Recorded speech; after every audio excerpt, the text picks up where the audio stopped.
좋은 아침입니다. 오늘 아침에는 이사야 50장 4절부터 11절까지 말씀 같이 함께 생각해 보겠습니다. 저희가 계속해서 종의 노래가 몇 번 등장했는데요. 오늘도 같이 종의 노래가 등장을 하고, 그리고 그 종의 노래를 통해서 사람들에게 권면하는 내용이 오늘 내용의 주를 이루고 있는데요.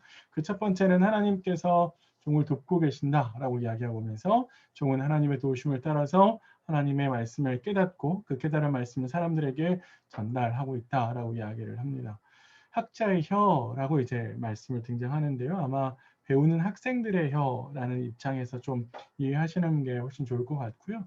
그래서 이 말씀은 제자들이 선생님의 말씀을 배워서 그 배운 것들을 전하는 것처럼 이 종은 하나님께서 매일 선생으로서 가르쳐 주시는 말씀을 깨닫고 그 말씀을 사람들에게 전달한다라고 이야기를 하죠.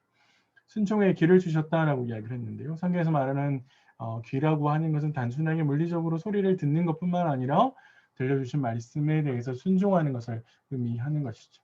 그래서 이 종은 하나님의 의지를 이해하고 하나님의 계획을 이해하면서 그래서 그 의지와 계획에 자발적으로 순종하는 모습을 보이게 됩니다. 하나님께서 이렇게 자신의 사역을 위해서 종을 준비시켜 나가고 종은 하나님의 준비를 철저하게 따라서 그 말씀을 잘 익히고 배워서 깨달아가고 있다라고 하는 것을 확인해 볼 수 있습니다. 자, 그래서 종이 하나님께 주시는 능력으로 사역을 하는데 그 사역 가운데에서 고난이 오고 있다라고 하는 것을 6절부터 9절에 이야기하고 있습니다. 만약에 이것이 당시에 유대민들에게 하나님의 구원 계획에 대한 설명을 한 것이라면 사람들이 바로 이 종이 전하는 하나님의 구원의 계획에 대해서 거절했다라고 하는 것을 알 수 있고 더 나아가서 거절했을 뿐만 아니라 이 종을 박해했다라고 생각할 수 있습니다. 사실 말씀을 전하는 삶에는 늘 박해가 따르죠. 하나님의 말씀대로 살아가는 삶에도 늘 고난과 역경이 따릅니다. 그런데 이 종은 마치 이 박해를 받는 것, 고난을 당하는 것 자체가 자신의 사역의 일부라고 생각하는 것처럼 보입니다. 자, 그래서 너무 자연스럽게 이 사역의 고난을 잘 받아들이죠. 특별히 자기가 뭔가를 잘못했기 때문이 아니라 하나님의 말씀을 전하기 때문에 이런 것이고 그래서 오히려 하나님의 도우심에 좀 더 확신하면서 결국에 하나님께서 자신의 의로움을 인정해 주실 것이다 라고 확신하고 있는 것이죠.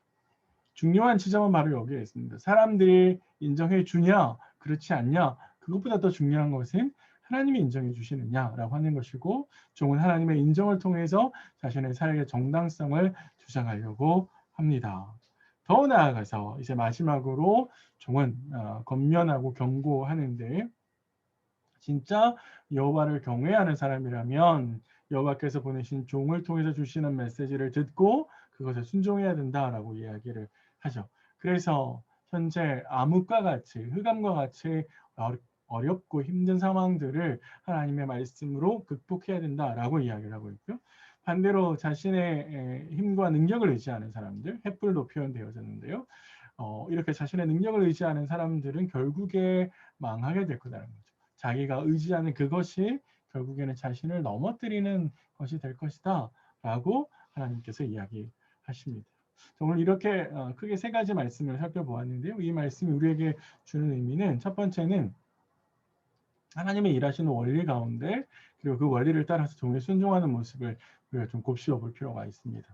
하나님은 늘 자신의 종에게 사명을 맡기시고 그 사명을 맡기신 것을 감당할 수 있도록 힘을 주시죠. 자, 이때 이 종이 보이고 있는 태도가 굉장히 중요한데요. 종은 하나님의 지도를 따르고 배우면서 그것을 순종해 가는 것이죠.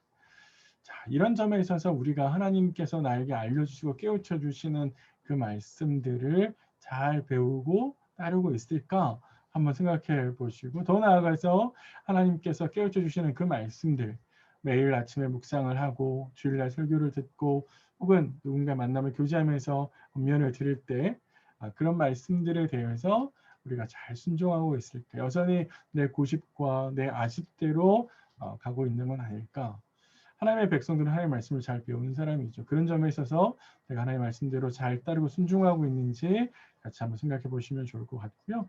두 번째는 고난이라고 하는 것은 우리가 하나님의 말씀을 따라가는 과정 속에 생기는 당연한 과정이라는 것입니다. 종이의 말씀을 전하고 겪는 박해. 근데 이걸 너무 그 과정으로 이해하면서 당연한 것이라고 종은 받아들이죠. 우리도 당연하게 받아들여야 됩니다. 말씀대로 사는 삶에는 늘 고난과 역경이 찾아오죠. 때로는 우리가 회의를 가질 수 있죠. 내가 이렇게 가는 게 맞나? 내가 이런 식으로 살아가는 것이 맞나? 때로는 회의가 들고 때로는 합리화를 느낄 수도 있는데요. 하지만 종이 하나님의 인정을 바라고 하나님의 시선대로 가는 것처럼 우리가 다른 사람들의 시선이나 다른 사람들의 인정을 바라는 것이 아니라 나의 의로움을 인정해 주실 하나님을 바라보고 또 우리에게 구원을 가져다 주실 하나님을 바라보고 가는 태도가 필요합니다. 혹 어렵고 힘든 삶 가운데 회의가 들고 불평이 찾아오고 계신가요? 우리 하나님께서 우리에게 주시는 말씀을 저 깊이 묵상하면서 회의를 이겨내고 의심을 떨쳐내는 그런 시간들이 있었으면 좋을 것 같습니다. 마지막으로요. 여호와를 경외하는 것은 말씀에 대한 순종의 여부를 통해서 확인할 수 있습니다. 제사를 드리는 것 혹은 예배를 드리는 것으로 여호와를 경외하는 게 아니라 실제로 하나님께서 우리에게 들려주시는 말씀, 특별히 오늘 본문에는 종을 통해서 하나님께서 들려주시는 말씀에 순종하느냐 그렇지 않느냐, 자신의 생각대로 가느냐 그렇지 않느냐라고 하는 것으로 판단하고 있다라고 이야기하고 있습니다. 우리에게 생각해 볼 것은 하나님께서 보내신 지도자들이 있죠. 하나님께서 지도자를 통해서 물론 우리에게 직접적으로 이야기할 수도 있지만 하나님께서 지도자를 통해서 말씀하시고 지도자를 통해서 깨우쳐 주시거든요. 우리가 그런 점에 있어서 지도자를 통해서 주시는 하나님 말씀을 잘 따르고 있을까? 아니면 여전히 내 고집대로 행하는 부분은 없을까? 한번 고민해 보시고 또 짚어보시고 되돌아 보시면 좋을 것 같습니다. 어렵고 있는 시간들을 지나갈지 모르겠는데요. 하나님께서 우리에게 주시는 위로와 구원의 계획들, 또 우리를 이끌어가시는 하나님의 능력을 의지하시면서 오늘도 잘 이겨내시기를 주님의 이름으로 축원드립니다. 저는 내일 아침에 다시 뵙겠습니다.